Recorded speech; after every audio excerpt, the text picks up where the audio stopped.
There we go. Here we go. Okay, good enough. Thank you all for joining tonight for our first January 12th, Wednesday, 6 p.m. KMAC meeting here by Zoom. As noted, this meeting is all going to be conducted by Zoom. We were considering having this meeting as a hybrid meeting for this meeting. However, due to recent situations with transmission of the COVID-19, we are all meeting virtually as we have been, as we did last year. So if you all can see the screen, is that correct? And yes, Patrick. All right, good enough. Thanks a lot. So as we move through, we're going to just go through our agenda for tonight. So the first is roll call, and this is I'm going to ask folks to make sure that they're in. So I see that we have Chris Bryden, Vice Chair here. We have Larry Nucci. We have Melissa Snyder, and we have Lloyd Cowell. And do we have Adam Novikas? Don't think so. Is that correct? In any event, we have 5 of us, which is definitely a quorum. So what that means is that we can actually make recommendations as we talk through this through the projects, the project that is proposed for tonight. That said, next item is citizens' comments. And citizens' comments for comments that are from citizens or people that are on the call right now that are items that are outside of the agenda tonight. So I'm going to ask, is there any citizens' comments for tonight? If you can hear me, yes, there are. Mark Costantini. Okay. Go ahead, Mark.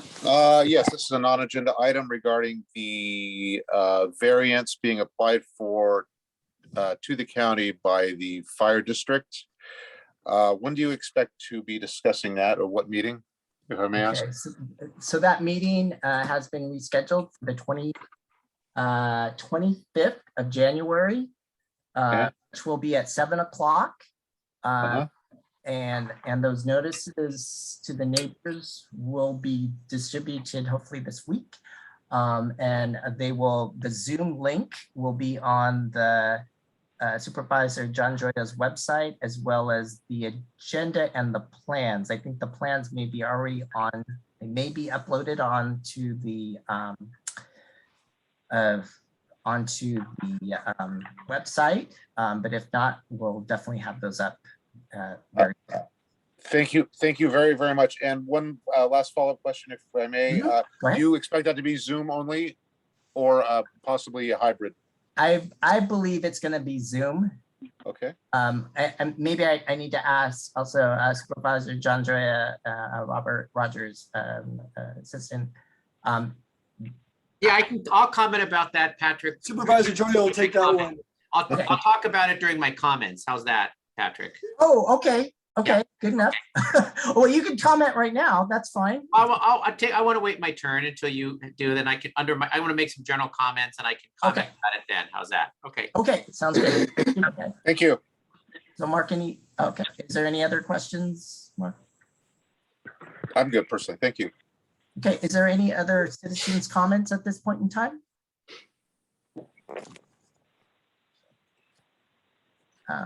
Yeah. Just me. Yeah. Yep. Go ahead. Thanks, Patrick. I really wanted to be here just mostly to first thank all of you during, for all of your work, especially during the pandemic. I know this has not been an easy time, and all of our MACs have continued to really work hard, and I know and all of you spending the time on this. I just want to express appreciation for your efforts, and especially Patrick, I know you as the chair and bearing a lot of the responsibilities. I wanted to personally thank all of you and say, we are working to develop the ability to have eventually to have the hybrid meetings be at the community center. But just to bring you up to date, we are working to have all of our MAC meetings have this ability to have hybrid eventually, because eventually the governors and the legislation that allows and the emergency declaration we're able to make that allows these meetings to happen by Zoom, that will eventually go away, in which the governing board, the MAC members themselves are going to eventually be required to again meet in person.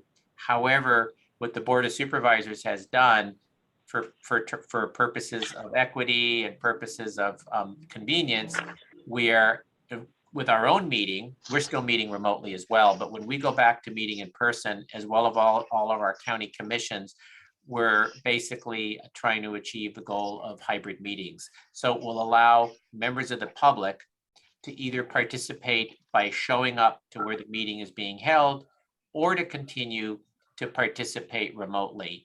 I understand you may decide to have applicants come in person, and that's fine if that you make that decision so that they can present plans.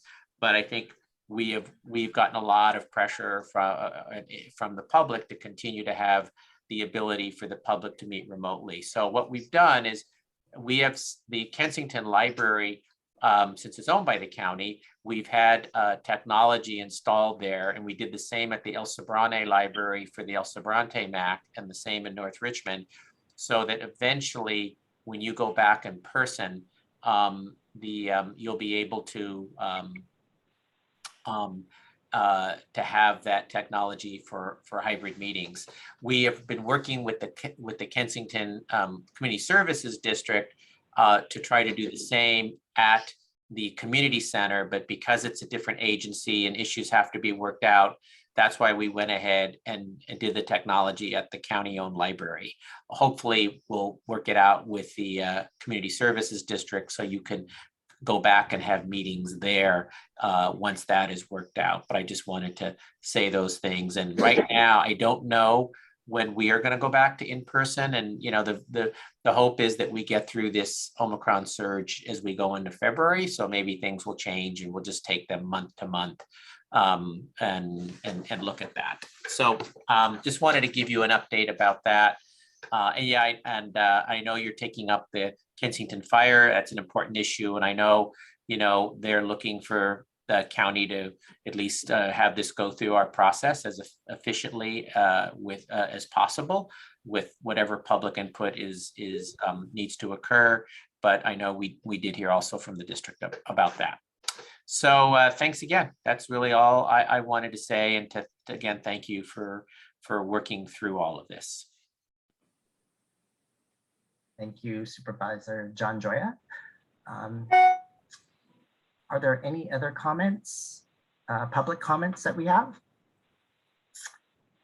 If not, I'm going to go to our next item of agenda. Which is the approval of the minutes of November 30th of 2021. I don't know if you all have taken a look at that, the KMAC members, and reviewed them and have any comments. I can put them up on the screen right now. Oops, sorry. I reviewed them, Patrick. They looked good. Okay. And I also reviewed them, and I want to make sure that we're noted that the two windows on the north elevation have been removed from the plans per their meetings with neighbors. Okay. Adjacent neighbor.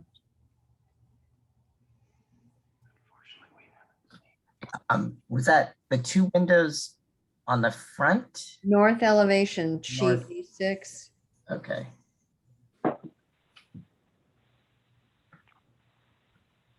Okay. What's that? A privacy issue between them and an adjacent neighbor.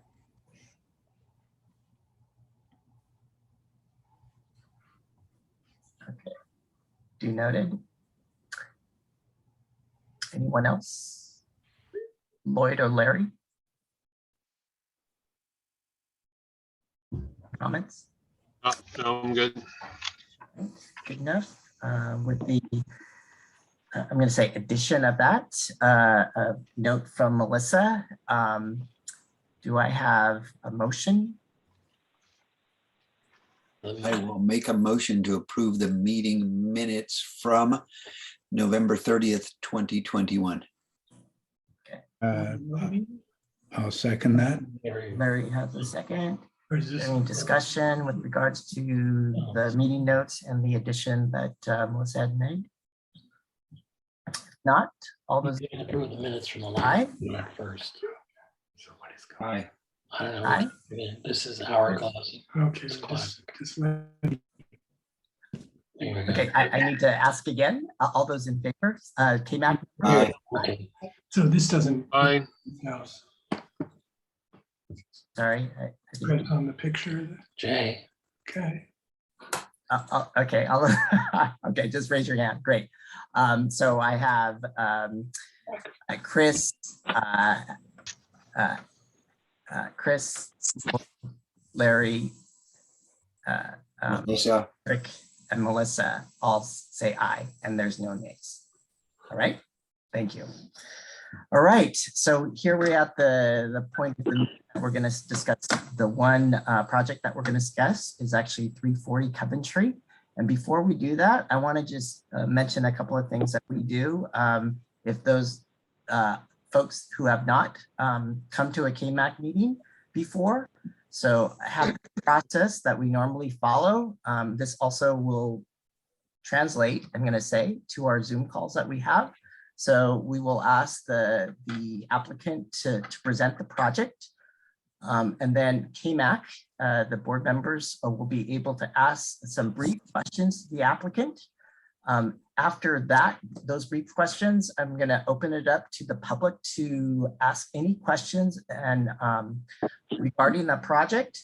And then in this case, normally we used to have identified speaker cards. What I'll ask is for you to name your name, the address, and possibly a way to get a hold of you, usually by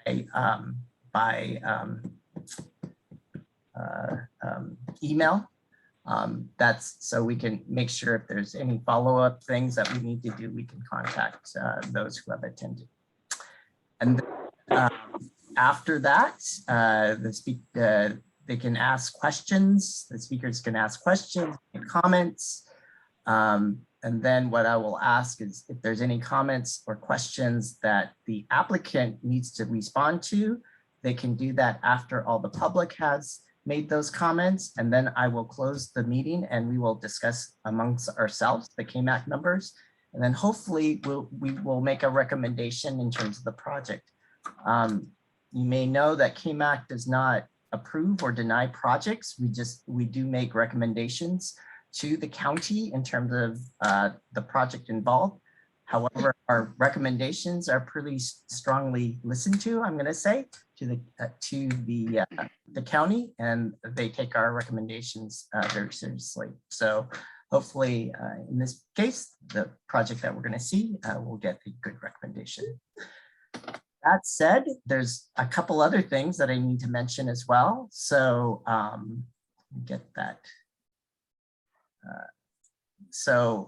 When we review the projects, we review the projects in terms of the general plan policies for the Kensington area. These are unique to Kensington in the Contra Costa County in terms of how we review these projects. So there are 5. I'll just read those for right now. The first one is to allow for the review of the new residential development that provides reasonable protection for existing residents in Kensington community with regards to views, design compatibility, building bulk, size and height, adequate parking, privacy, and access to sunlight.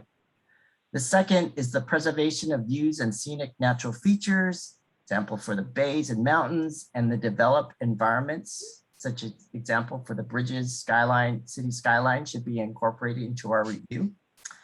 The third is the proposed residential development should be looked at in terms of design compatibility with nearby developments, for example, with building mass, height, mechanical activities, and provisions for adequate parking. The fourth is the new residential development will be reviewed against realistic impacts of privacy and sunlight on the surrounding neighbors. And the fifth, as if this was not, if it was a non-residential development, we all look at these four developments that we see above us, above the fifth one. That said, there's one other thing this project actually that we're going to listen to has, and it's definitely variances. And there are 3 variance findings that we need to look at all that need to be fulfilled for this project.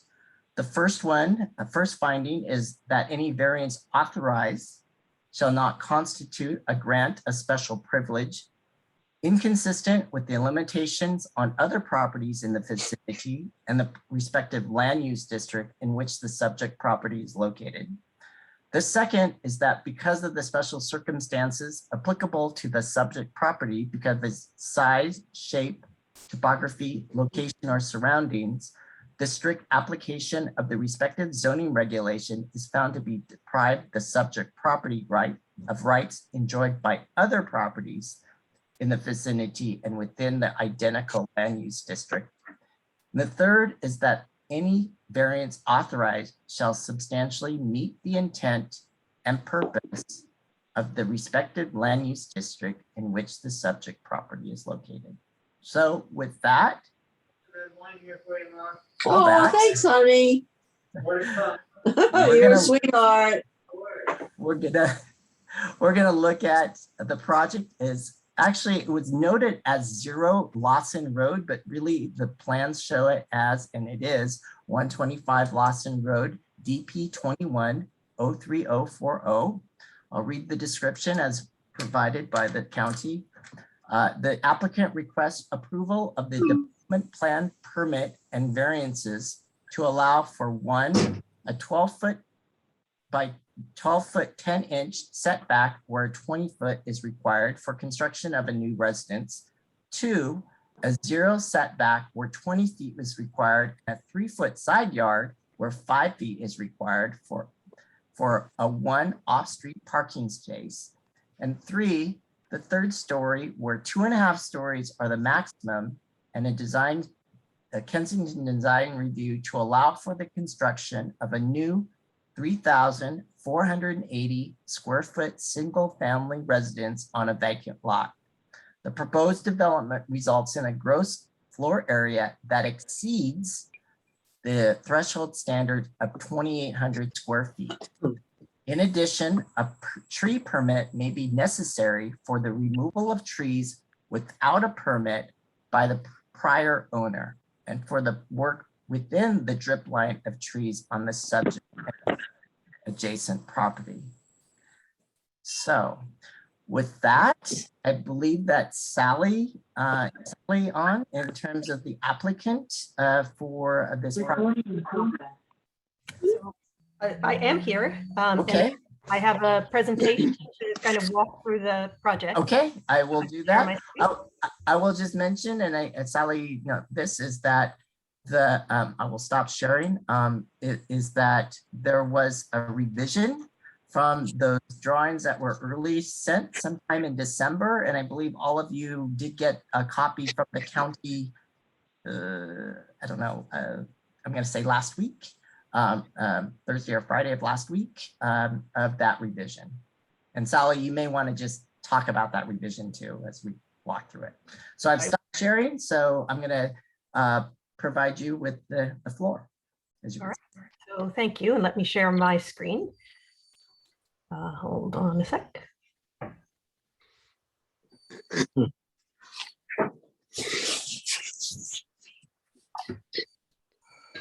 Of course, I am having technical difficulties because that's how this all works.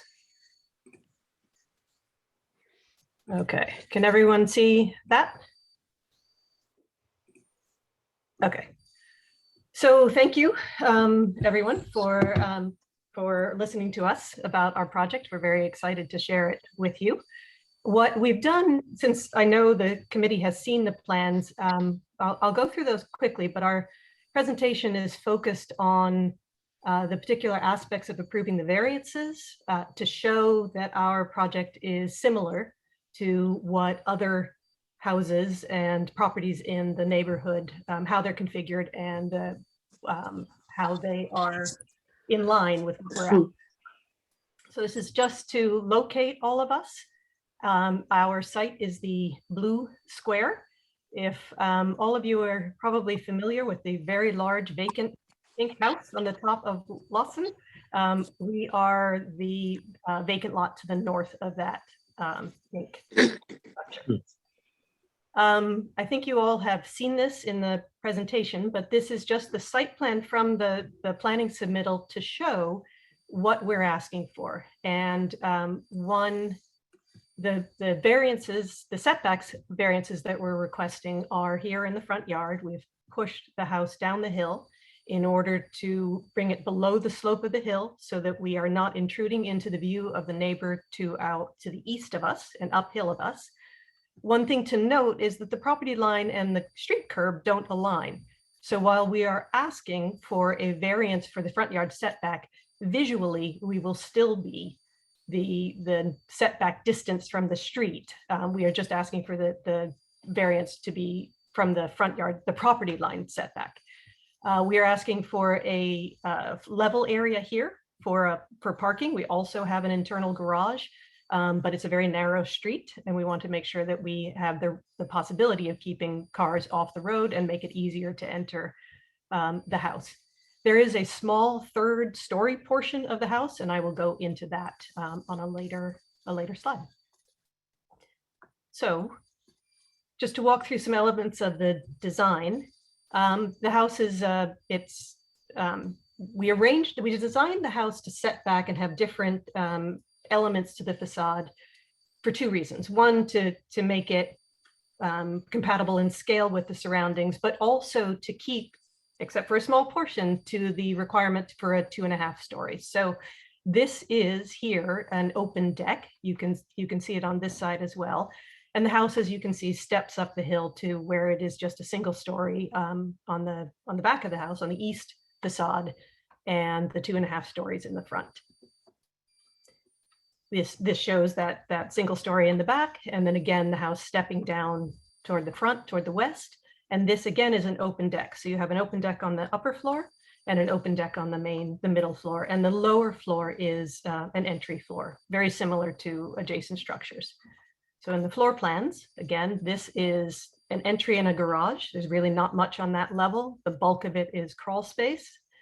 There's this main floor with the deck out here and utility space and a bedroom. And then on this floor, we have a large roof deck, again, to preserve as much as possible that 2.5 story requirement, and then three bedrooms with access out into the backyard. Sections showing, again, the bulk of the house is the two stories above the crawl space, and then this is where it steps down the hill and has the open decks. So I want to talk about the third story variance because it I think is somewhat misleading in this instance. When we designed this, we thought we were designing the entire structure as a 2.5 story structure because there was no point where we had continuous interior space for 3 stories. The county has ruled that this overhang over this open deck with the entry below and the 4-foot section of the upper story above is a 3-story condition. So the variance that we are asking for covers this portion of the structure. There is no other portion of on the lot where we have more than the 2 stories. So here we have, on this side, we have 2 stories and an open deck above. In the back, where we go to crawl space, it's all 2 stories. From there, it's just this section here that they have decided is a 3-story condition.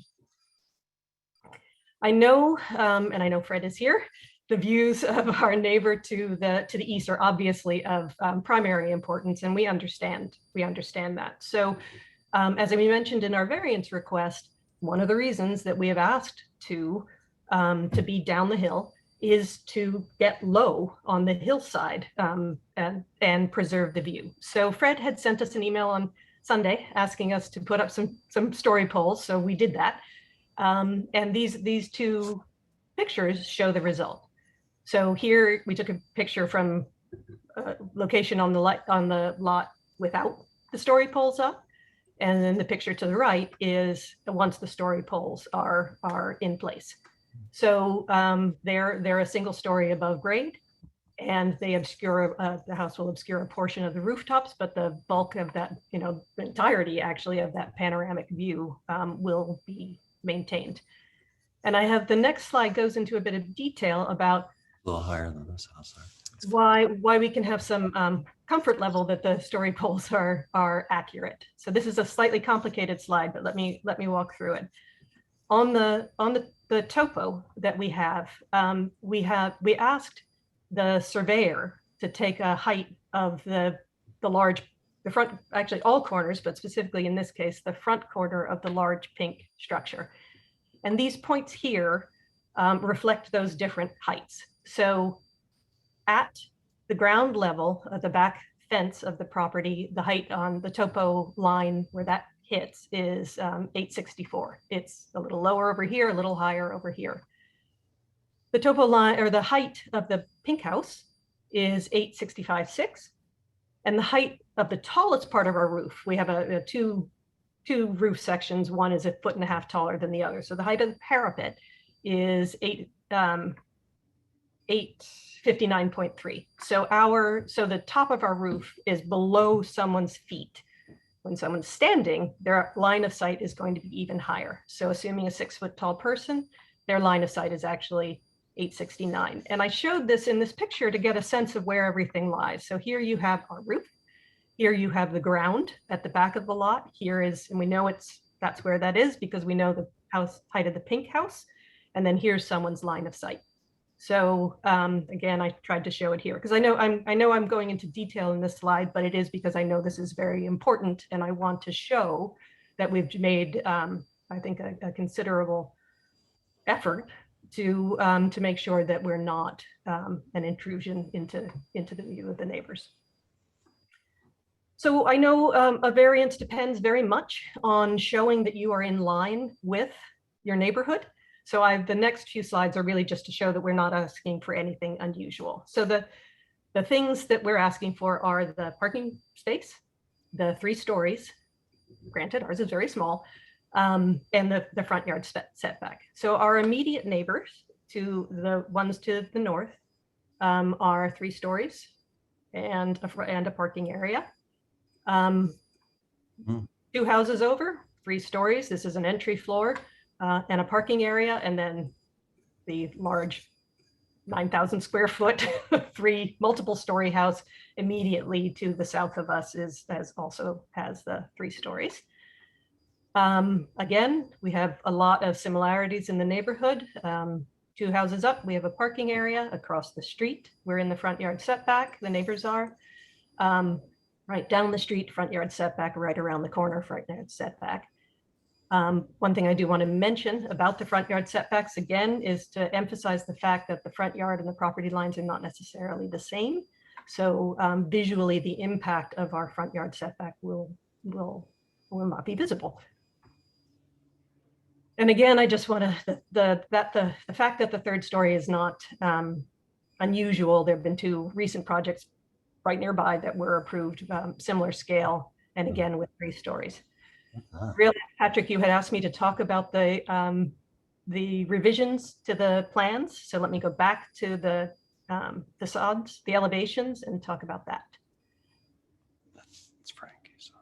So on this, this is our north facade. And when we originally submitted it, there was a quite large window here and a window abutting this door here. And we met with our neighbors to the north, showed that we staked out where these were on the site, met on the site, and together worked out that for both properties, that location, those windows would not provide the adequate privacy for either property. So we took them out, and that's the revision here. So That's why this facade now has fewer windows than it did before. We were, I believe, I mean, I hope Maureen is on the call. She said she would be. The rest of the windows, we were comfortable that both properties had adequate privacy. So that's my presentation. I can stop sharing, or shall I leave the presentation up to refer back to?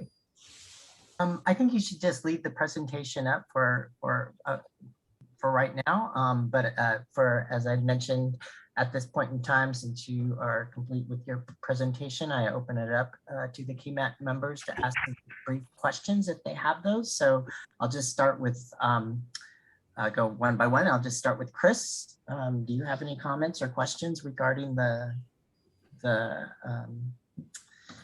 proposal?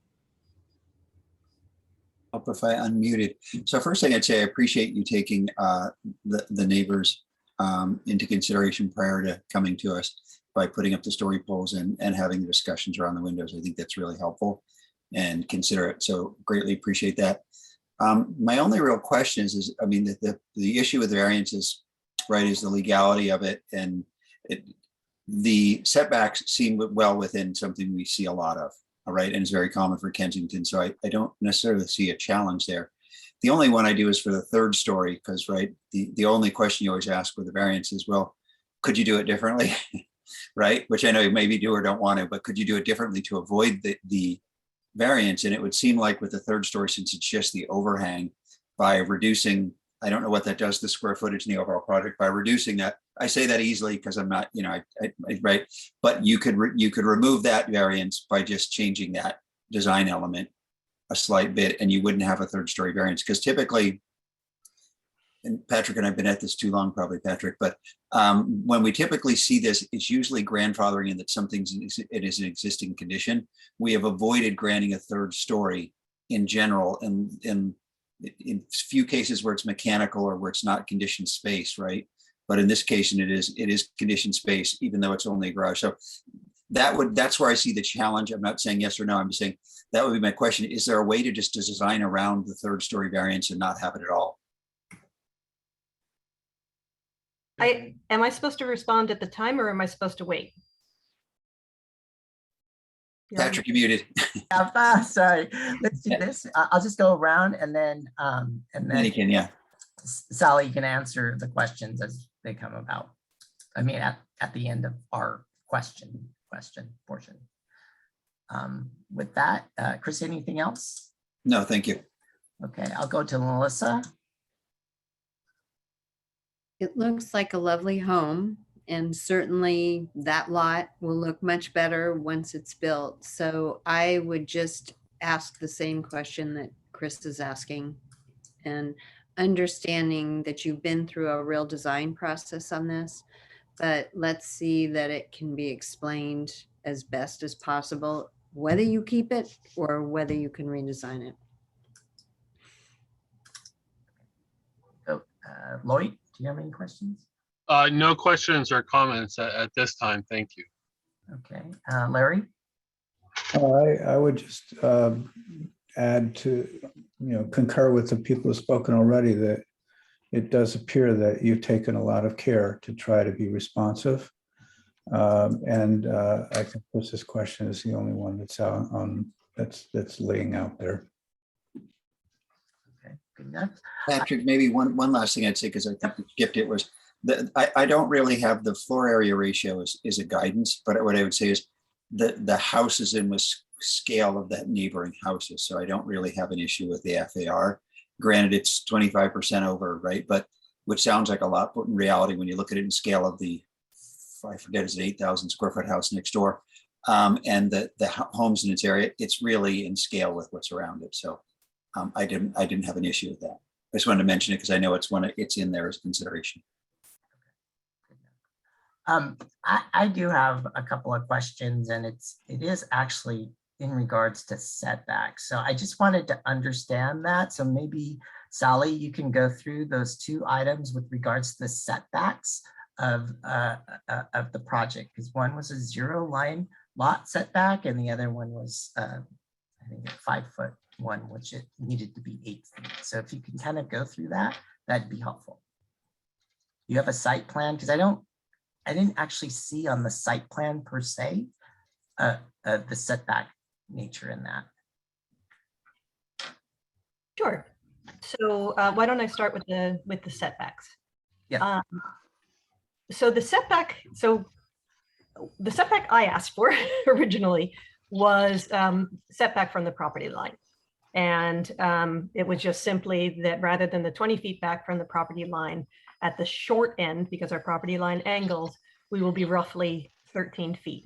But again, as I've said before, with the additional 8 feet to the street, we will be 21 feet in appearance, but technically 13 feet roughly from our property line. So that's the setback I had asked for. I did not realize that the county was going to say that this parking area with this retaining wall defining the edge of it to the south was also going to be a setback and be a setback in the side yard setback. So I didn't know that that was what they were going to rule until they wrote up the description of the project. So that's what that is. It's the fact that this level area is retained with a retaining wall within the 5-foot setback. So does that answer your question? 0 side foot setback is in this area then on the other side? That's my understanding. Yes.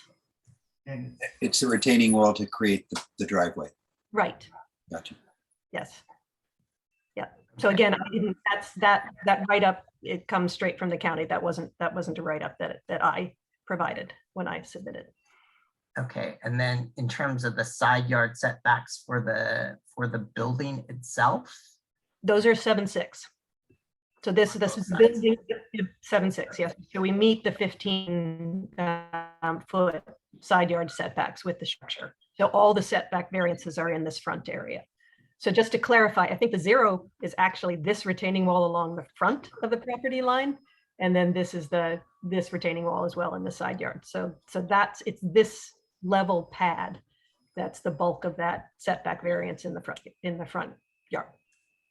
Then the second portion is that you're having one parking space in that, as you would say, bonnet or the Yes, what we were trying to do is just make it easier to get into the house so that you could pull up here and park. We're providing a full-size garage for the actual parking spot, but we did want people to be able to avoid one flight of stairs as they're heading into their hillside house. So let me ask you in terms of, I can't remember, you have a 2-car garage or 1-car garage? One car, it's about 12 by 20. Okay, you have a 1-car garage and you're asking for that second parking space to be within the setback. Is that correct? That's right, yes. Yep. Okay. So I have similar comments that Chris had with the 3rd story, but I also have similar comments with, I'm going to say the parking as well, because that, as I think I saw in another photo, you do have people that are residents on, I'm going to say in the neighborhood, that people park on the bonnet, but they actually have, as I think I saw in their photo, they seem to be a 2-car garage instead of a 1-car garage, which means that even though, let's go back, I think you had it. So here, why don't I go through this? This is, Okay. Our neighbors to the north have a garage. Mhm. This is an open space that is inaccessible to a car. This is just an overhang. There's But no. it seems like are they far away? Are they more than 20 feet away from the Well, okay, property line? visually, yes, from the street. I'm not talking about visually though. No, I know, but I'm saying Because the property lines in all these areas run generally through these planting areas. That's why I showed this slide. So, and I know this is accurate for our lot with the property being different from the street. So if you look at where it falls here, it's halfway up the driveway. So they are not, I don't want to, in all these cases, the property line and the parking area are very close to each other. Do you see what I'm trying to show? No, I understand. I am just going by what strictly what the codes or what the comments from the county are in terms of the setbacks. Appearance is one thing, and that's what we also look at, but also understanding that portion. So if the property line is at that portion, I would think that even if it is far away from the street or whatever you want to call it, that even though it appears that it may be 20 feet, it actually is 13 feet. No, I know. I think what I had understood your question to be was the neighbors look further away, so they're probably don't. No, I was just saying on that one picture on one of the neighbors, not the one next door, but the one that there's a pickup that's parked there, that you just went too far. That one, well, we'll go with that one at 77 Lawson. That seems to be a 2-car garage. Yes, they're parked on the bonnet, but that's not necessarily, as you would call, the second car, the second car, even though many people park on the bonnet, but they do have a 2-car garage. So I just wanted to make sure that the second car that you have on your portion, on your parking space, is actually inside the setback. This one, as I show it on 77 Lawson, that particular one, the 2-car garage, it's within the envelope, and the parking that's in that's like a 3rd parking space. That's not necessarily required.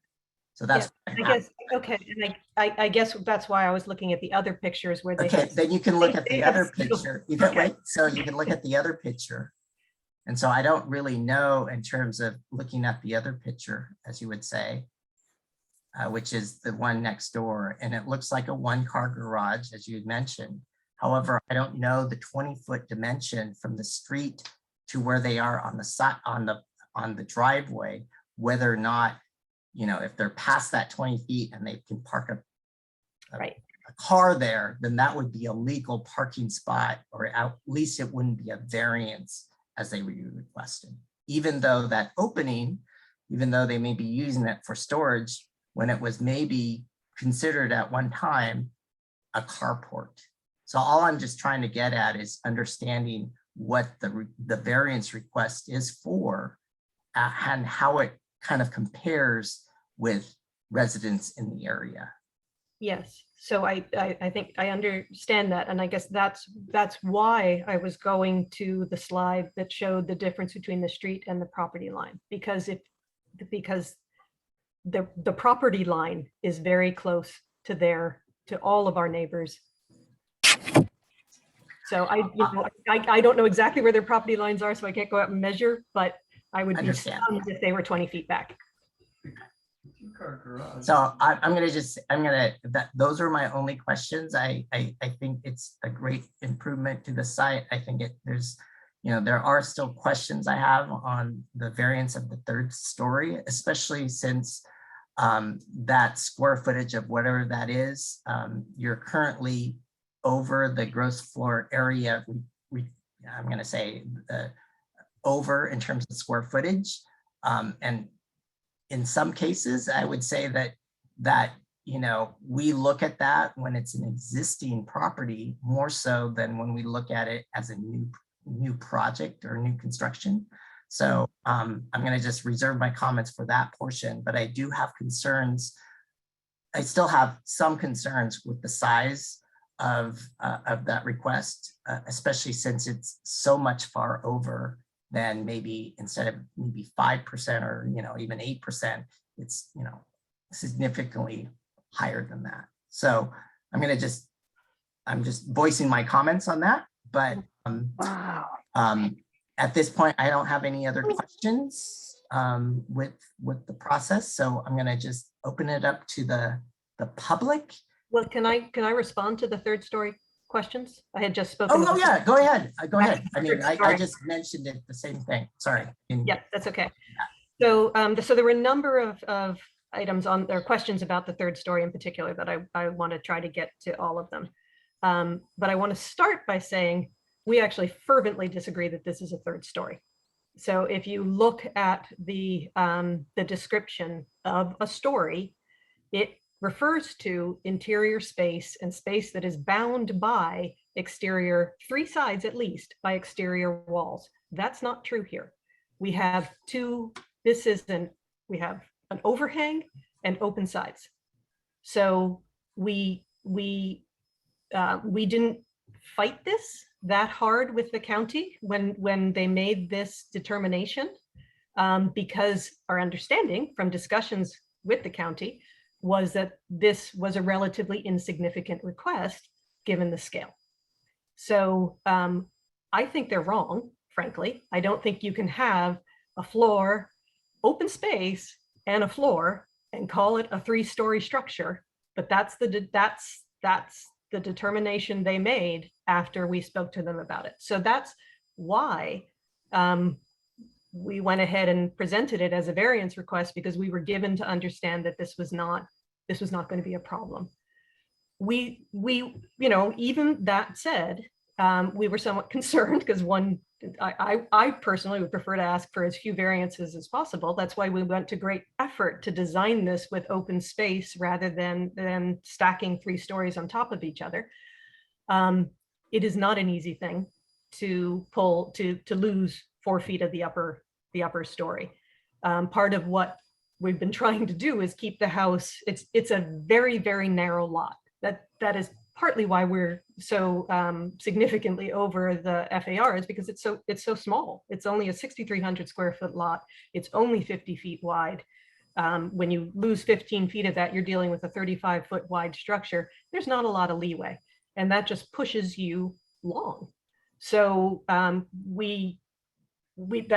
where we got to this sort of setbacks and protrusions and overhangs to try to get reasonable sized rooms in a very narrow lot. So that's one. I don't think the county is right, but we felt that it was not worth fighting that with the county. It seemed simpler. Perhaps this was the wrong call to just present it as a variance request and try to explain how small it is. I will say that I know of like 158 Lawson just down the street is a brand new 3-story structure approved with fully 3 stories, not just a small section that's actually outside the house, which is what we're asking for. And I would say that the neighbors around us, they have exactly the same configuration, grandfathered or not. They have an entry floor with their garage, and they have 2 stories of living space above. Most of them, it's 2 full stories, no setbacks, no decks, no open space, no attempt to be 2.5 stories. They're just full on 3 stories above their entry floor and 2 stories above their entry floor and their garage floor. So I don't think we might be new, but I think we have been as careful as and aware of that restriction as we can be. And what we have asked for is pretty reasonable. And again, I think if you read the actual definition of a story, this doesn't meet it. But that's what the county has decided. And again, the redesigning is not simple given the size of our lot, our attempt to keep it low, all of the things that we've done. Front yard setback, we're pulling the house down. Right. Okay. And then just one final point, another reason that we've asked for this front yard setback is to try to keep it down out of the view, and then also balance the fact that we don't want to bury our entire back of our house in the dirt. So we need light and air for ourselves as well. And we can achieve that by being a little more forward on the lot, because the hill gets quite steep at the back of the lot. Thank you. Great. I will, if the questions from the KMAC members has been answered, I'm going to open it up to the public. So I'm not quite sure how many people are here, but I would like to kind of restrict the time that you may have for about 4 minutes. It seems like that's enough time to have any concerns or questions. And so what I ask you to do, if you're going to speak in the public, is either raise your hand and then I'll call on you, and then we'll go through that presentation in that sense. And then Sally, at the end of that, you can respond to any comments with regards to the public. So do I have anybody? So let me see. I gotta see. This is really, I'm trying to look. I see if somebody has their hand raised. I just need to figure out. Bruce, is that right? Sorry, yes, it is. Yeah, sorry. Yeah, so we live in 134 Lawson Road, and we don't have 3 stories. We just have 1 story. Mike, a couple of concerns we have are all the 0 lot lines that are being requested. And also just the fact that, you know, I count 3 stories. I'm not sure, I don't understand the explanation that somehow it's not 3 stories. I count 1, 2, 3, that's 3 stories.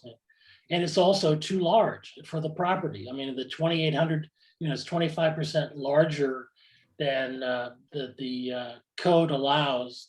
And it is a new construction. It's not something that, you know, has to be modified to adapt to an older home. So those are our concerns. And also, just to clarify, as I recall, it's you can build a home 30 or 35 feet from the median elevation of the property. Is that correct? Of the In other words, if you have actual grade. yeah, Actual grade, yes. the actual grade, so you can go up 30 or 35 feet from that median grade point in the property. And is this meeting that requirement? I think it's. Okay, well, Sally, you'll be able to answer that question as at the end. I'll make sure. Okay, anything else, Bruce? Okay. No, that's it. Thanks. Okay. Someone else want to speak? Frank? Pass, Frank? Yeah, thank you. Yeah. I agree with Bruce's statement, and I think that the question that should be answered is there a version that can actually comply with the setback line and the, sorry, I have to be here now. Sorry, like a little interruption. Can you please take somebody else first? I'll get back. Sorry about that. Okay, I'll do that. So FB Whitefield? Yeah. Hi, can you hear me? Yes. I've actually probably been the only person in the world who's never done a Zoom meeting. Okay. We think the design is great. We think it's consistent with the other homes in the neighborhood. It's been designed to protect our views. So obviously from a self-interest point of view, we're very happy with that. I do understand Sally's, the way she's sort of discerned the notion of that 3rd floor not being really a 3rd floor, it's just an entry area. There are other houses on the street that feel like they've got more bulk and volume, not even speaking to the pink monstrosity to the south, but other homes on the street that seem much bigger from a bulk and volume standpoint. I think the variances they asked for feel very reasonable. And I think at the end of the day, the home will be a great addition to the neighborhood, and it'll look very much in keeping with the neighborhood. Great. And can you give me your address? 22 Kensington Court. Okay. I'm right behind the lot in question. All right. Thank you. Anyone else? Before I go back to Frank? Yes. Anna Storson. Okay, Anna, go ahead. What's your address? 154 Lawson. Okay.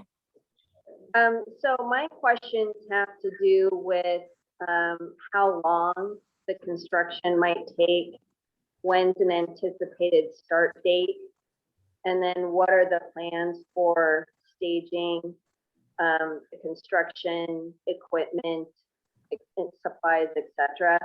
I asked that question because 158 Lawson is under construction.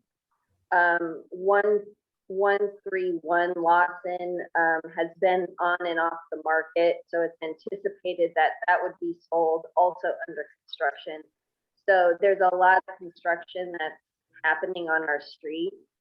And then the second point I just wanted to make was, it sounds like a lot of the neighbors on our street did not receive the public hearing notice, and we actually received the notice from a neighbor, I believe is on Kensington Court. So even for 158 Lawson, we've never been notified that that was going to be under construction, and they actually use our easement, and they park on our easement, our property, pretty frequently. So that's so the two parts is, one, we want to make sure that we're receiving these notices, especially if 131 Lawson goes under construction. And then two is the anticipated timing and length of the construction project for 125. Thank you. Right.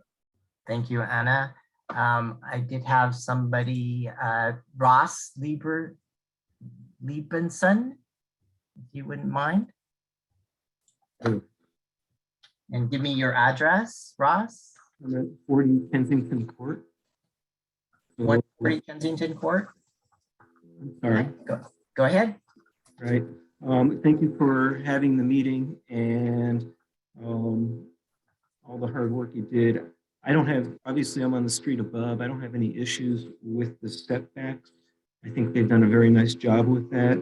I am concerned that the bulk of the property is awfully large. I do not think that 158 Lawson was a reasonable construction that's ongoing, so it's not a good comparison. My concern would be similar to what your member Chris had to say, and that would be the third story kind of sticking out. Currently, our view is we are just to the south and above, so we get a nice view of the pink monstrosity, which we expect at some point will be demolished. And therefore, the concern would be our view looking from our house from south to north, if this third story extends out further. But otherwise, that would be our only concern with this. And like the last speaker said, you know, construction seems to just be going on and on. Thank you very much for the comments. And I don't know if Sally has done a poll thing that would allow us to assess what would be in the view corridor when the pink house is gone, if the pink house ever really goes. But that would be a question. Thank you. All right. Thank you, Russ. Next person is Chen and Ross. Yes, that's correct. We just wanted to second the concern of Anna Storson. We are sort of at the end of this cul-de-sac, and we're really concerned that the construction, all this construction around us might sort of bottleneck us and disrupt our, the traffic flow between our house and because we really don't have any other way to get out if there is construction on the street, too much construction. We're at 149 Lawson Road. And we've, similar to Anna, have experienced a lot of people from the construction not parking on our easement or property, but in front of our house. And so it is very difficult for us to get in and out, especially with the large trucks. Yes. And so it would disrupt our daily activities of getting in and out of the street. In addition to the noise, there's a lot of children on this street, and there has been some public health results of noise disruption can actually affect children's education and their outcomes. So there's a little bit of a worry of that as well. All right. No. Anything else, Chen and Ross? Sorry. No, that's all. Okay, good enough. Just I'm gonna go back. I'm gonna go to, I just lost him. And then I'll go back to you for one last comment. Okay. Sorry, I'm a little challenged with the Frank. We're going to speak. Sorry about that earlier. My daughter fell off a chair. I appreciate all comments, and I also appreciate Sally's effort to make it all right. What I'm wondering is that I think that the design actually, when we try to justify the third story, and then we think about the setback lanes, there's a solution where we can achieve all of them, and it will also reduce the bulk. And I'm wondering that, we're trying to justify the third story by saying that, yeah, it's really not a third story, but it is one. When I'm going to look I'm on 16 Kensington Court. When I look west towards Bay Bridge, now I see hills and trees and the Bay Bridge. I will be looking straight into that window on that third story, which is in order to get the light into the building. But it's also to get the light into the building that is going to be 25% larger than what is actually required. And I can actually redraw that building and actually get rid of that piece. And I'll be within the setback lines. I'll be within the square footage and have less bulk. I think it's a fire consideration, right? There's a lot more material that can get on fire. It's a consideration of lot coverage. Water runoff, erosion. And what I don't understand is why don't we just try to make a design that fits within those parameters? I think it's possible. A thought that I think wasn't really explained. And when we look at the neighboring buildings, when we say that it's actually, the bulk matches the neighboring buildings, there's the pink monstrosity. But then when I look to the sides of it, it actually isn't.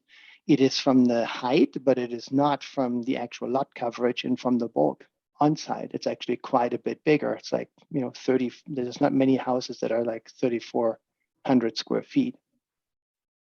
So it's a thought, if there was a version that would actually stay within, I think it's possible. And I didn't get from the presentation that was contemplated. All right. Anything else, Frank? No. Right. I'm going to just quickly go back to Bruce. I don't necessarily do this, but I know he had raised his hand. So normally it's just one move on. But Patrick, this is on also, sorry, I'm the property owner at 121, and after Bruce speaks, I would also like to say something, but I can't put my symbol for hand, so I'm giving you my real hand. That's fine. Why don't you please? Yes. No, please take Bruce first. Okay. Please, as you like. I just didn't want you to pass me. Yeah, I'm sorry. I've only seen 6 people at a time. Yeah, and I can't use the virtual hand. I have only my real hand. That's fine. I'll make this really fast. I just want to concur with Anna, is that there had been endless trucks going back and forth, huge trucks, cement trucks, for weeks, if not months. And I think they're damaging the road in front of us, in front of everybody on Lawson Road. And that's a concern too. If we have more construction with the Pink Palace and then this new construction and then ongoing construction at the end of the cul-de-sac, it's really insane. All right. Sorry. Thank you, Bruce. I'll go to Maureen. Okay, thank you. I'm Maureen Boyer. I'm the property owner at 121 Lawson, so I am the neighbor to the immediate north. First of all, I'd like to thank you for the process and thank everyone for being such great neighbors and so thoughtful. It can only result in a better outcome for all of us. I would like to start by saying that I very much appreciate Sally and her partner coming to us, speaking with us. I think they have really taken great care to communicate and to design a home that will fit within our neighborhood. I understand concerns from my perspective. The floor area of the so-called third floor is so minimal that indeed, yet all of our houses, I mean, so many of our houses on this uphill side of Lawson are 2 levels over garage. I don't see why these owners, Sally, should be unnecessarily penalized for something that it's actually in evidence all the way up the street, including the small, I mean, basically all of the uphill homes. So I think all of the concerns I recognize and I consider are valid. I would say that Sally's done an enormous amount of work to respond and to fit.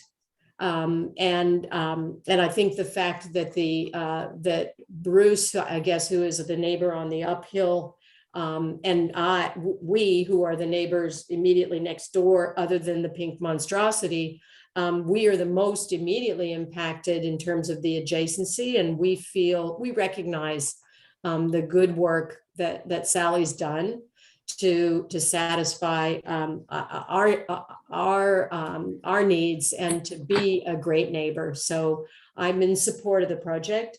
I would recognize that there may be some tweaking to do, but I think if it makes a difference to any of the rest of you as the neighbor immediately next door, my husband Nolan and I are very pleased with the design and would really welcome this new neighbor, notwithstanding the fact that their home will block our view of the monstrosity, but take that with a grain of salt. Anyway, thank you. Right, thank you, Maureen. Maureen, I'm gonna go to Chris. He has his hand up, so Chris, why don't you talk? Yeah, thank you. I just had. Chris, I'm sorry, could I get your full name, Chris, and then what's your address? Sure, my full name is Chris Ray, R-E-A. We live on 146 Lawson. Okay. I just had some notes as I was kind of walking through this, and I appreciate Maureen's response to being the neighbor and probably the most affected long term. But I think a big concern that a lot of us have is capacity, and is there actually capacity to have 2, 3, 4 projects going on in one street at one time? The reality is we live in the cul-de-sac and Maureen lives at the entrance of the street. So, we have to deal with the cars coming down, doing K-turns. I have a family of 5, right? Everybody on the cul-de-sac has a family. That's a big problem for us. I think some of the concerns I had or questions I have is, does KMAC actually take into consideration whether or not this will be a primary residence? It's just something I'm kind of curious about as a homeowner in the neighborhood. I'm also surprised that everyone thinks that this house is the proper size. This house is twice the size of my house, and I live right down the street. It's twice the size of, I think, Bruce's house, who lives across the street. Just because the McMansion next door is 5,000 square feet doesn't mean that we need to build a 3,400 square foot in a 6,000 square foot lot. That sounds ridiculous for somebody who's coming from the East Coast who builds a 4,000 square foot on 5 acres. I want to know if there's going to be trees that will be replaced, that are going to be removed. Another question I had was whether or not Maureen was on board, and she obviously is. And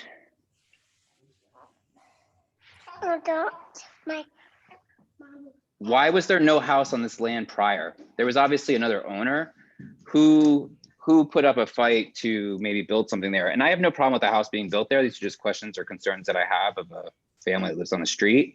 And to Anna's point, I was surprised that we received no notification up until 2 days ago. And I think it's interesting that everybody on other streets is on board, but it sounds like a lot of people on Lawson are actually concerned. So those are some of the points that I wanted to raise. Okay. Thank you, Chris. And then I think I'm going to go back to Ross. If you have any last comments. You have your hand up, Ross. A failure of Zoom. Sorry about that. No, Okay. I. You don't have any more comments. Okay. Just the size, comparing it to 158, which is too large. The size seems inappropriate for how narrow the lot is, but I do think that Sally's done a tremendous job in trying to work with the narrowness of the lot. Thank you. All right. Thank you. I don't think, are there any last comments? I don't see any other raised hands. I'm trying to look at the participant list as well as the actual video of people. Are there any other comments? Please now speak now. Otherwise, I will ask Sally to respond to the comments that were made. Can I make a comment? Hello. Go ahead, if you want to go back. Yeah, just if you can make it brief. Yeah, I don't understand why they need to be, I understand the issue of construction and noise and trucks. I don't understand why Sally should be penal. I mean, what's the what's the answer to it? What's the answer to it? Should we not have any more construction? Should there be a maybe more? I'll address that right now. I'll address that particular question.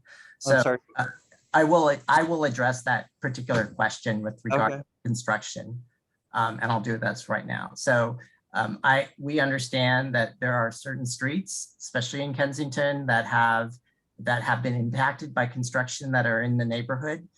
The one thing though we always make sure of is, not we, but the county, is that when construction happens, there are guidelines that the applicant or the builder needs to follow in terms of those construction. Now, whether or not they have been followed in the past on Lawson Street, I don't really know, but really there should be always a pathway to get to your homes on Lawson Street. There should be though it may be inconvenient, there always should be a pathway to get through. With that said, there's also construction timeframes in terms of when construction could happen on the weekdays. There's a certain time frame from a certain hour to a certain hour. I cannot tell you exactly what those hours are, but I think it might be from 7 to 5 p.m., 7 a.m. to 5 p.m.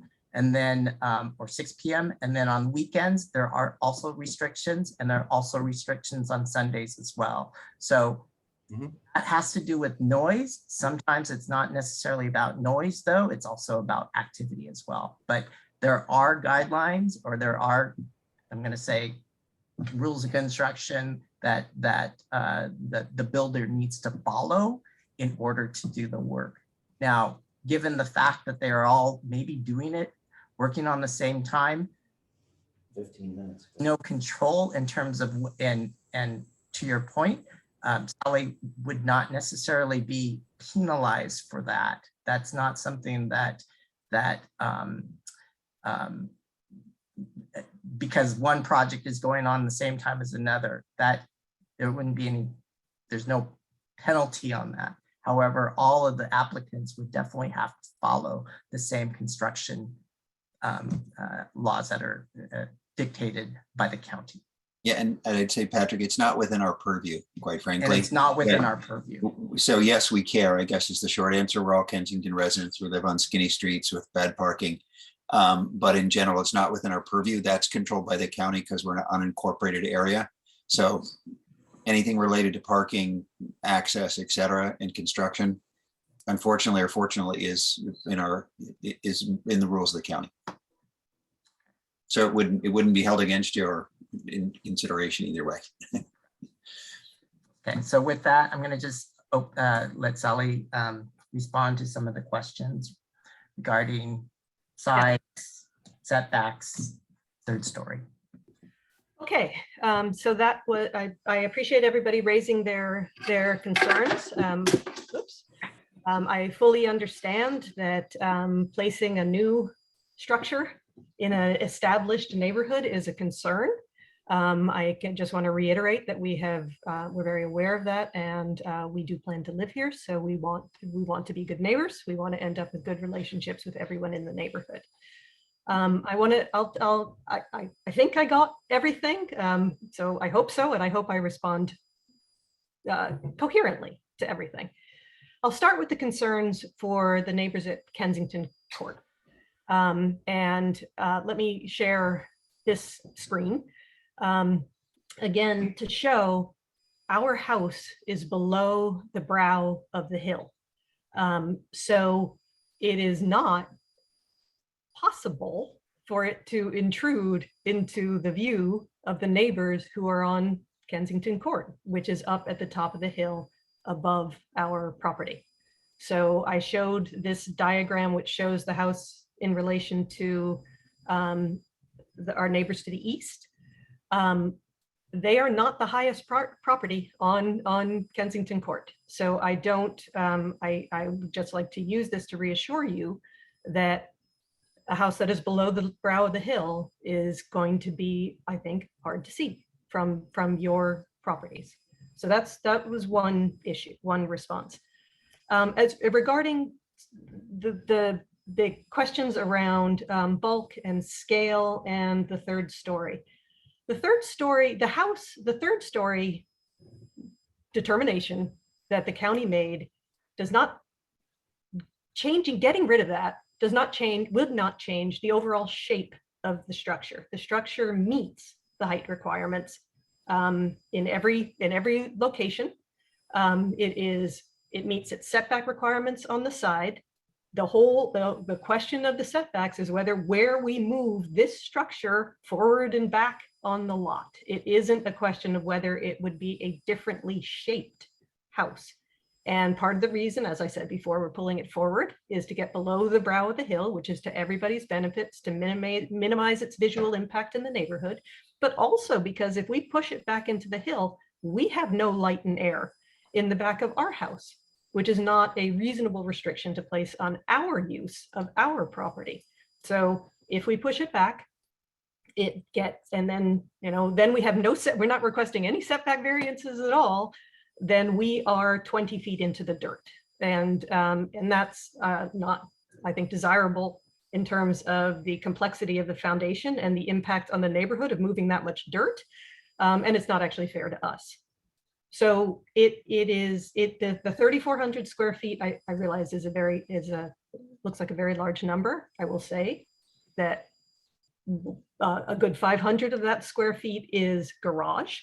So it's not, that's that lower level. The two main floor areas are roughly in total 2,600 square feet or something like that. They're not that big. It's just a question of the shape of the lot, of having to come in on the ground floor. You have to balance getting up to the door from the street and then getting into the levels of the property that have light and air in them. And it makes the house square footage quite big, but it's not actually out of scale with the rest of the neighborhood in terms of its height or its overall width, or really its overall shape. It just has this third story determination that I think makes it seem a lot more alarming than it is. In terms of redesigning, and could we simply make it shorter or smaller? Not easily, and not in a way that I think wouldn't prejudice our use of our property. So I don't know if that answered anyone's questions, but that's trying to make sense of everything people were raising. That was the best I could come up with. Thank you, Sally. So at this time, I'm going to close the meeting to the public and talk amongst ourselves in terms of KMAC members. So I'm going to just start with,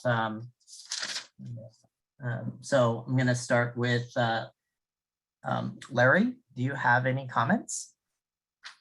Well, I'm going to leave the technical things to you and Chris, but I have to say, having been in with this a couple of years now, the process that's been followed is, to my mind, been very well done. The immediate neighbors are supportive of the project. We all live in this odd place with hills and little streets.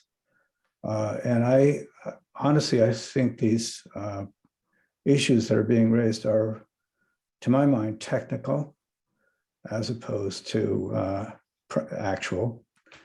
And that Sally and what has been going on, to my mind, they have done an exceptional job of trying to fit the building they're trying to build into this property and to be good neighbors. So that's the response I have. But I'm going to leave the technical issues to you and Chris. Okay. But I'm supportive of the request for the variances. All right. Thank you, Larry. Lloyd? I'm not going to say a lot because I think I would just reiterate a lot of the things that Larry has already said. The third floor determination by the county, I do think is a bit technical. And it looks like for the site, the plan, even though the house, the number of square feet is pretty large, it seems to fit in pretty well and it's not interfering with views of the neighbors. So, you know, I have nothing really to add to the conversation beyond that. Okay, good enough. Melissa? I have a couple things on it. One, the thing that was also brought up was that people were not noticed. The notices were passed out just so that those of you that are neighbors, we KMAC members put the notices out. We are not allowed to put them in mailboxes. They generally go under front door mats, or if there's a gate, they will go into the folded and put into the gate to stay. There's limitations that we have, but these notices were passed out by one of the KMAC members on the 27th of December. So, and it's for a 300-foot radius, so you may be outside of that, and it's a subjective determination that in this case, probably somebody put notices on the 3 houses behind this one on Kensington Court, and on 2 on either side of this property, and then the ones in the 3rd. I'm not the one who did it, but I just know the process because we've been doing this a very long time. So it's possible that it was rainy during that season or that time period, but the notices were delivered to the neighbors as best we can. Secondarily, directly related to this, I had asked at the beginning of this, is there a rationale for this home to have this unexpected but nonetheless variance put on it? And I feel that Sally did a very decent job in explaining why the house what it is, what they have done to try and ameliorate any of the issues related to setbacks and variances. And I have no other questions on that. Enough. Chris? I'd say a couple things. One is I did a cursory look. There are 4 houses surrounding it that are 3,000 plus square feet. So just as beyond the Pink Palace. So there are large structures in the neighborhood. And again, I would agree with Sally that you've got to take about 500 square feet out for the garage. So when you get back to it, it's about 2,600 square feet of living space. I don't think that's too unreasonable, again, for the neighborhood and where we live. But I still struggle with, and maybe that's something for the county. I also think that 158, I don't think we approved the 3rd story there, Patrick. I think the county overrode us. I don't remember, but I don't think we did because it was a very similar issue. I wouldn't say we approved. We didn't recommend approval for the 3rd story. I think that was done without our, I wouldn't say consent, but beyond our scope, if I'm not wrong. But, you know, that's the only thing I still, and I don't mind it. And I understand Sally's description. Maybe that's something that's worth fighting with the county for. But from our view, we've typically just, like I said, for new construction, we've typically not done it, especially if you can work around a variance. If there's a way to avoid it, we've always said, let's just try and avoid it. And again, while it's not usually appreciated, Sally, as an example, you know, sometimes you have to dig a little further back or dig a little deeper down to get it. It's not ideal, but it's a compromise. I do think there should be consideration, though, that, and I'm sure there's an existing condition if we were probably to measure the neighbors with the way that the lot line goes, that I don't think it's unreasonable to put the parking space within the lot line because it's fairly common in Kensington. So again, if we were to probably walk around that neighborhood and get the measuring tape out, we'd find that probably several other homes have similar bonnets within the property space. And the fact that they're trying to quantify a second parking space is great, right? Because that adds parking to the neighborhood. So again, in general, I'm in response. I just don't know, Patrick, if, you know, my only concern would be is that I can't quite get the technicalities of what the county is calling. But based on what we've always viewed it, whether it's an overhang or not, the fact that it's sitting over covered space makes it a 3rd story. So removing it which I know again isn't pleasing. Removing it gets rid of the variance. The other variances, I believe we could legally approve, because when you look at what you're looking for, right, I'm looking for those three things, and that it isn't a special privilege because I'm sure it exists on the street already. It is in relation to the property in and of itself because it has an angular front entry to it, or the way the property line goes. It's not a standard square lot. And then lastly, it's really not, or it is within what the confines of the land use district is. We're looking to create parking. Everyone in Kensington should apply, anyone who's creating parking off street. So the only one I struggle with again is the third story. I just don't know if there's a legal finding, because it just doesn't, from my mind, it doesn't meet the requirement, because it's just, there's another way to do it. The lot doesn't restrict it. I couldn't, where I would struggle with is finding that there's no way I can say that the lot is so unique that you couldn't move that piece of property back a little bit to fit within it. Okay, good enough. Anything else, Chris? Otherwise, I'm supportive. I think it's a great project. Great. I'm going to add my comments. So I'm going to say I do struggle with this project of being considered. One, definitely the variances. I'm not necessarily against with regards to the parking space in that sense. It is a topographical issue. Yeah, that's how it is located next to the street and how the street curves. That said, the property line is the property line, and whether or not it appears that it's not the property line, it's still the property line. However, I understand that part of it, because that is, I'm going to say, the county road. So there is a possibility that that property line can turn into, or that area can turn into street, as opposed to maybe just a curb out in the street. So that said, I'm not as concerned. I think as terms of a variance, it can be definitely looked at.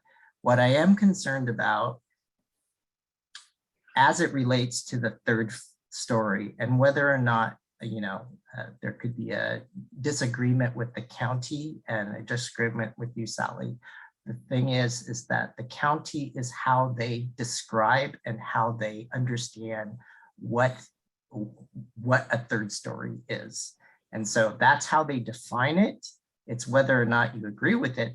You can definitely disagree with it. However, that's how they are defining it.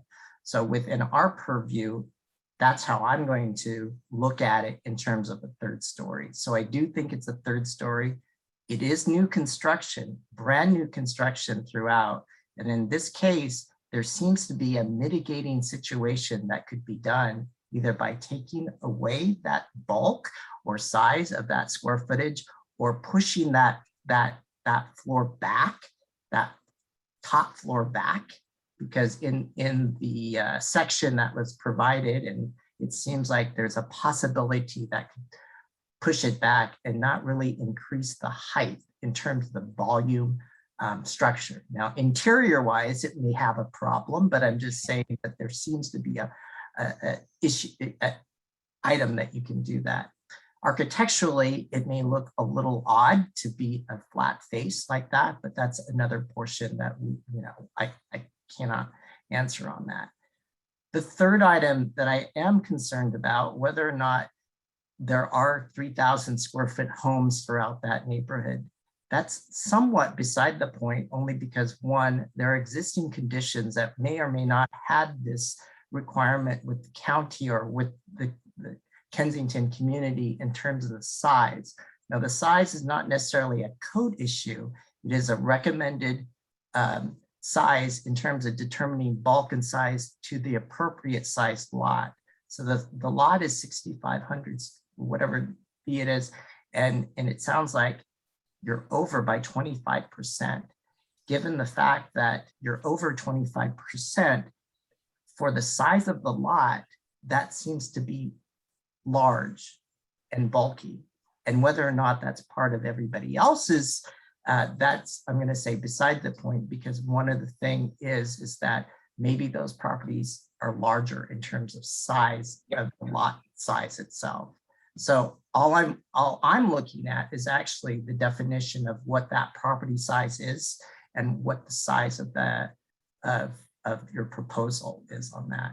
So and just hearing the comments from folks around the neighborhood, it seems as though there is a disagreement in terms of the size and how big of a house it is. And it may be determined that the sizes of the house do in fact fit somewhat very close to the FAR that's in the area.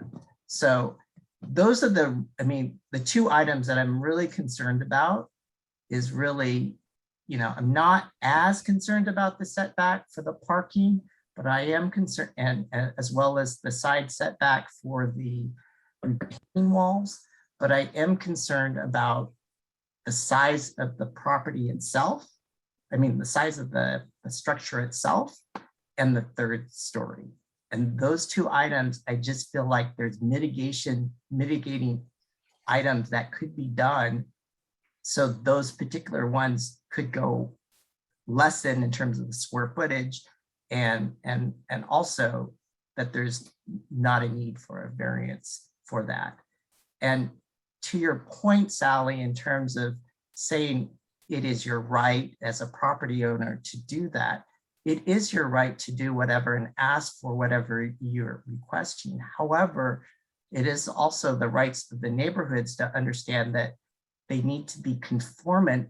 There is some conformance to codes that we have for the properties that are there. So I'm actually not in support of this particular project. I'm support of the project itself. And I appreciate all the efforts and the way that you talk to your neighbors and be able to talk with them and understanding views are important, privacy is important. Those things it seems like this project is right there.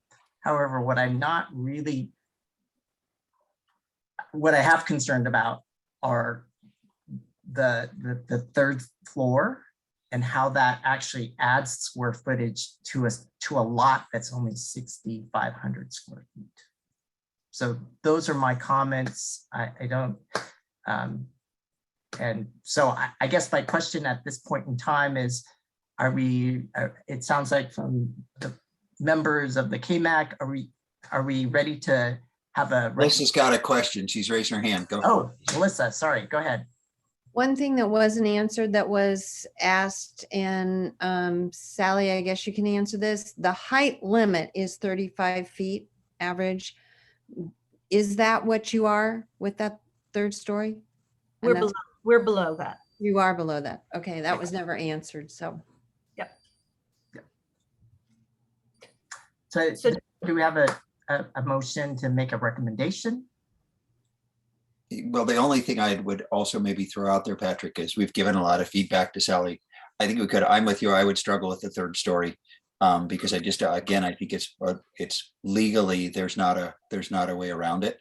So that would be my challenge with it. So to your point, it does help lessen the square footage. If you remove it, it solves the variance problem. Then we don't have a property with 3 variances. We have a property with 2, which is probably more reasonable too, because a variance is an exception and you try not to have as many as you can.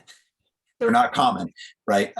So the question I would ask you, Sally, and we've done this before, and I know you've got a project and timelines and all that other stuff, is we can recommend a continuance, which is to say you could take it back, take the feedback, think it through, decide what you want to do. We can make a recommendation tonight. Generally speaking, I think the one area we're struggling with is the third story. So we can make a recommendation. At best, it might be a split decision, take it to the county and go for it there. Take your project forward in that respect with a split decision from us, or you could take into consideration what you heard tonight and see if you want to make an adjustment to the project, bring it back, and then take it forward to the county. So that's an additional, and that lessens the cost and the challenge and other things by doing that, I guess, because you don't have to resubmit again if the county sends you back.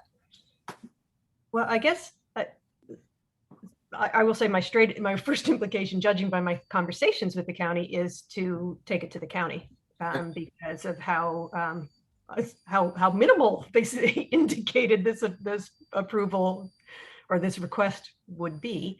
Because, and I'll say that partly because we really, when the counties told us we had a third story, we looked really hard at what we could do about it. And our problem was the shape of the upper floor is actually fairly restricted because we're maintaining this this roof deck to stack over the garage.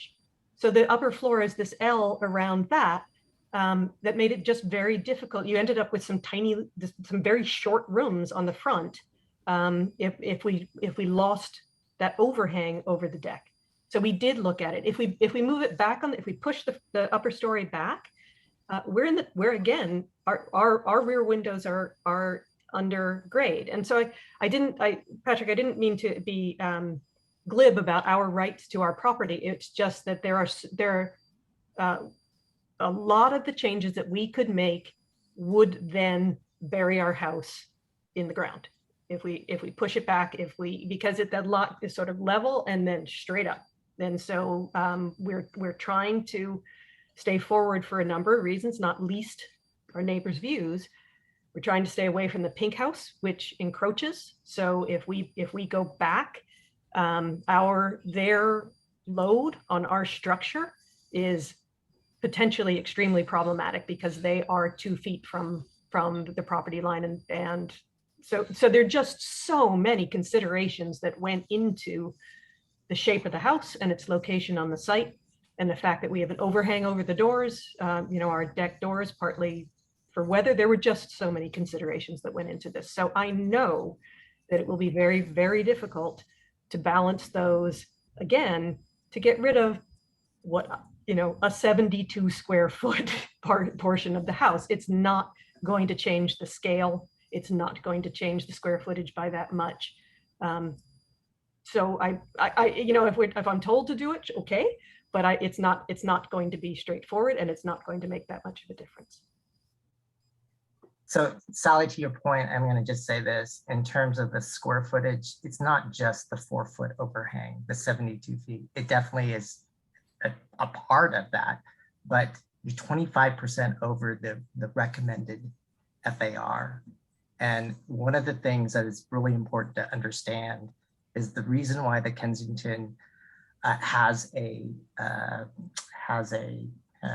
exception to the county codes. It's unique to the county, is because bulk and size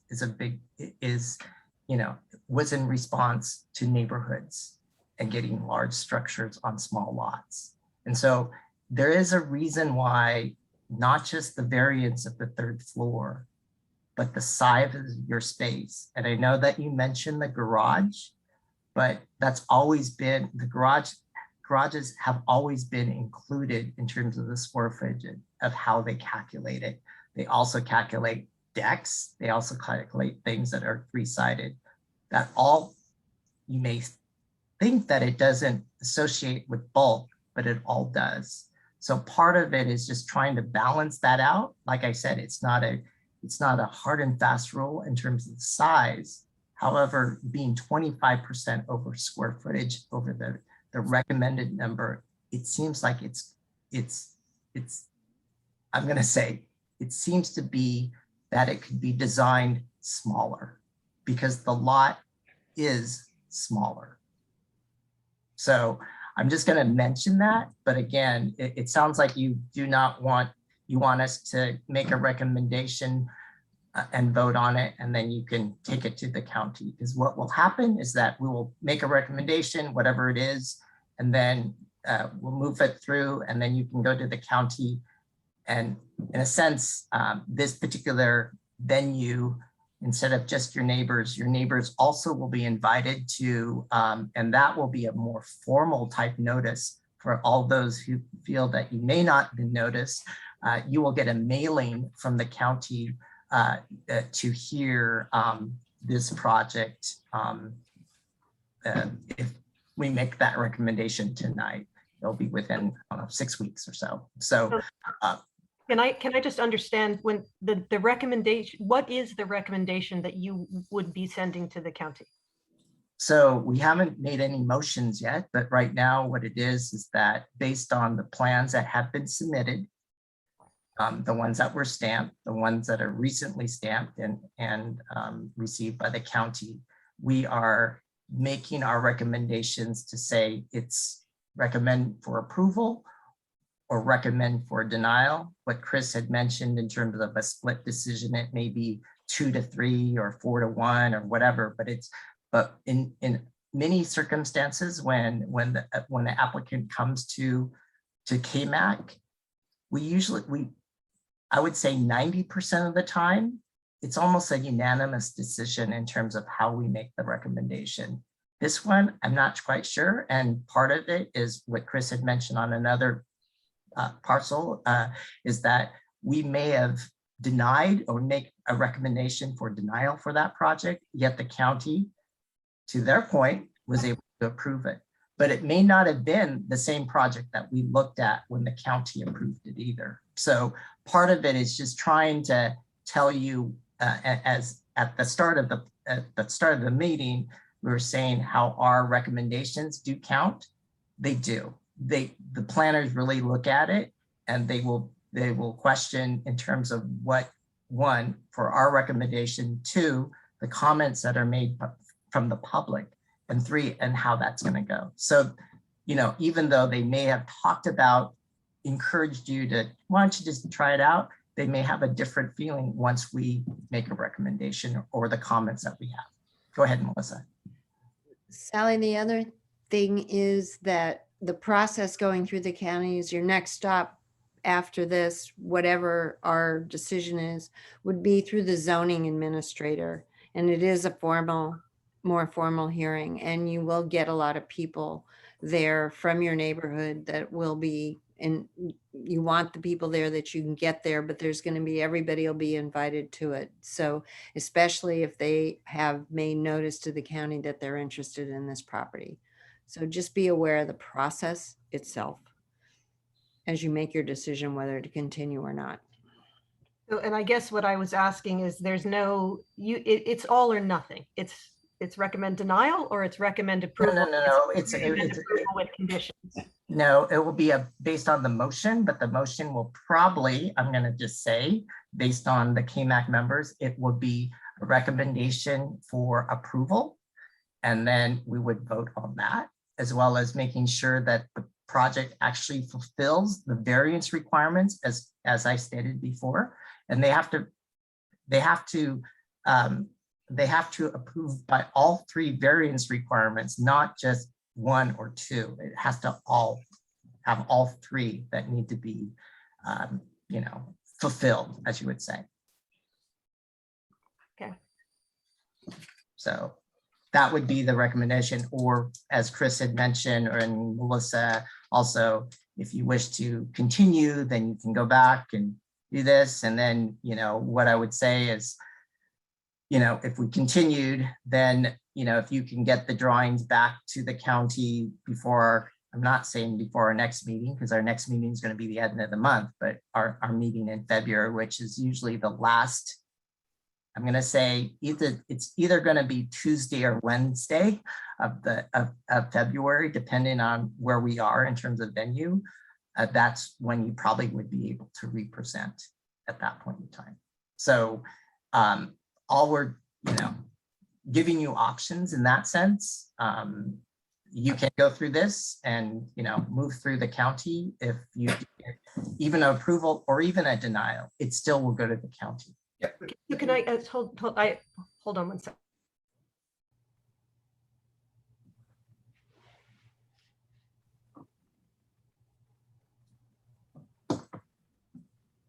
Okay, sorry. There are two of us in the room trying to figure this out. Earl's here too.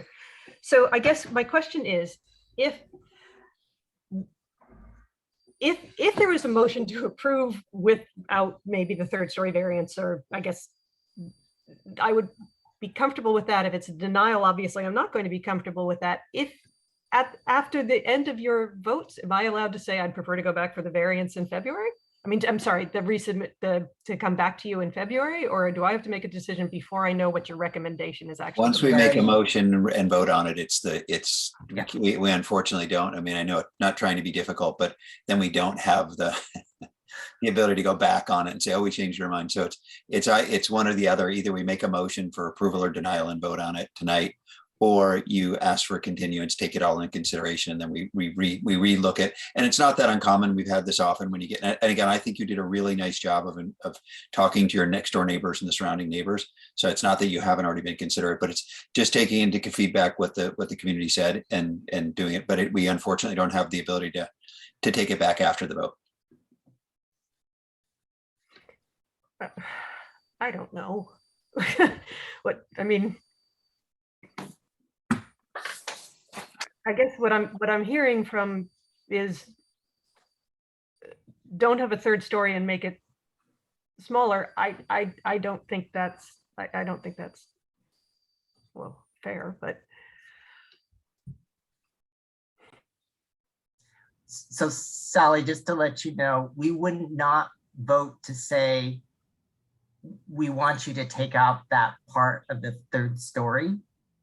We would have to see that proposal and you know, it wasn't just the third story, but the size of your building too. So we wouldn't make a motion to say, oh, we like that project, except you need to take out the third story and you need to lessen the square footage, because we don't know what we would be proposing. We wouldn't know what you would be proposing.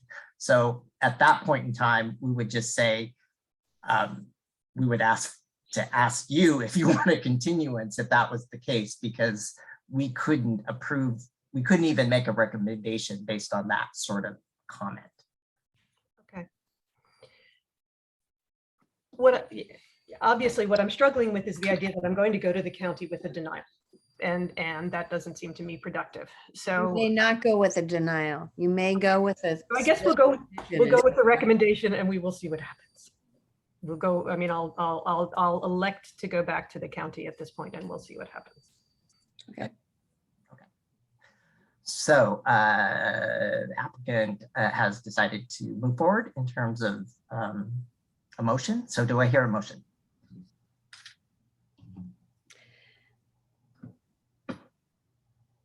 Hold on.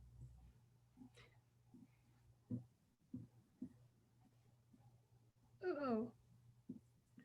What's the DP number? I'm sorry, I'm looking at this and then I'm looking at the rest of it. Oh, like, I'm sorry. So the no, DP number. I'm so sorry. It's nope, the wrong one. Hold on. It's DP 21. Hold on. Yeah, DP 21-03040. Okay, I'll make a motion for DP 01. What Chris said. Okay. I'm literally in a hotel room, so I'm sorry I don't have a piece of paper to write it on. For approval of as presented this evening. And time stamped. Yeah, the timestamp is the newer plans. So That I have actually. That was stamped by the county. I have it also. It came on the, when did it come? That's too late. January 6th, it looks like. Yeah, yeah. January 6th, 2002. 2002. Yep. Okay, so Melissa has made a motion to recommend 2022. right? 2022, thank you. Yeah. 03040, date stamp 1622. Is there any comment? Do I hear a second? I would second that motion. Okay, so And I I have a think second Lloyd is also. from Larry. So I have a motion from Melissa, a second from Larry. Do I have any comments before we vote? I actually have a comment and just want to clarify the motion. So I know recommend approval of the DP 21-03040, but would that also include the variance requirements? Yes, meets all the 3 variance requirements. as I made the motion, yes. Okay. So the motion from Melissa is with the addition of for DP 21-03040, date stamp 1/6/22, that it be recommended for approval and the project has fulfilled the 3 variance requirements. Do I have a second on that revised motion? I'll second that. Okay, we have Larry the second on that. So if there's any other comments or discussion. Okay, let's vote on it.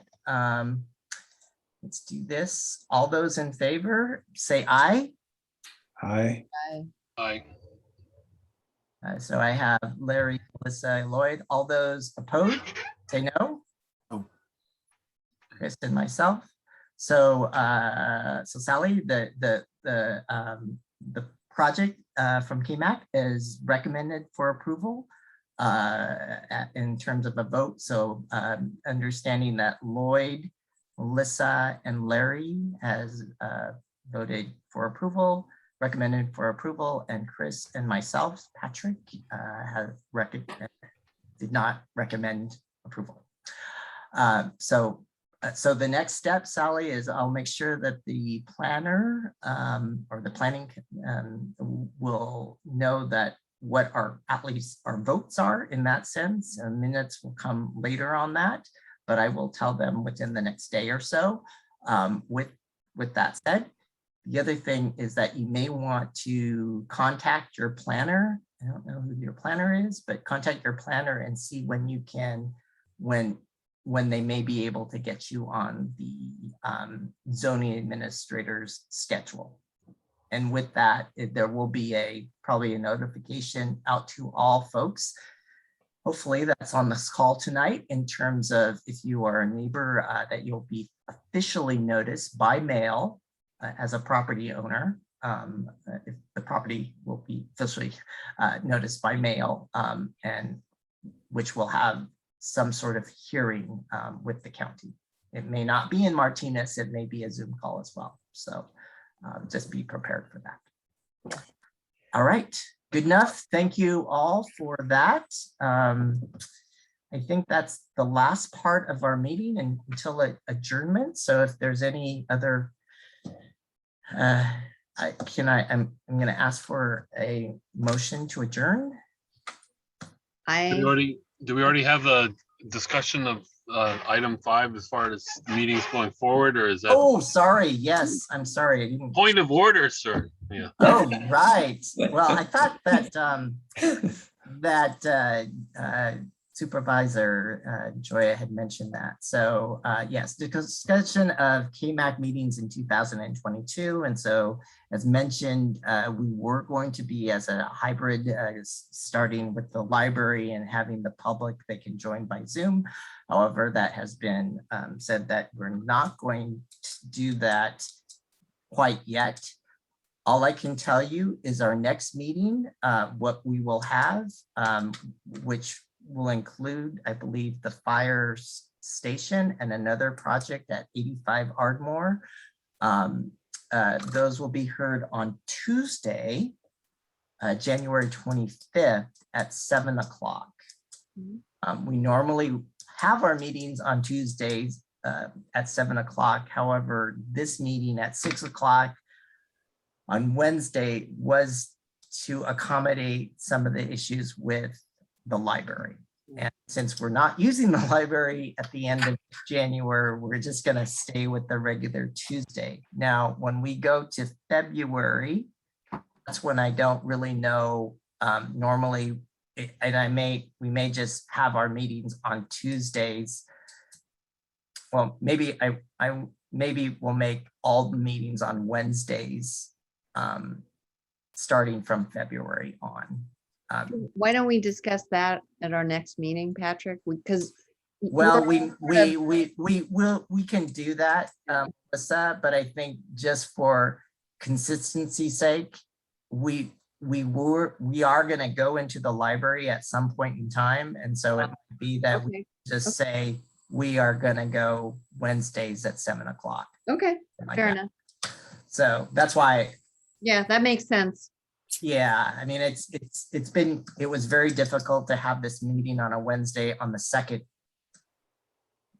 Right. of January, but we were trying to accommodate the county with the technological Zoom as well as the time frame with the library. And so all of that kind of went Okay. in kind of a That odd makes on that one. So All right. I would like to go eat dinner now. yes, well, thank you, Lloyd, for bringing We'll that. recommend adjournment then. Yeah. I'll make a motion to adjourn it. I'll second. There we go. Okay, and we have a Eight, motion seven, to adjourn and a 5, there second we go. from Melissa. Do we have any comments? Okay, Night, everyone. all those in favor? Aye. Aye. Opposed? No, okay, we officially at 7:57. Thank you all for joining. Stay safe, stay calm, and stay positive, and we'll get through this, and we'll meet maybe in 2 weeks as well. Thank you. Take care. Thank you. Take care, Patrick. Bye-bye.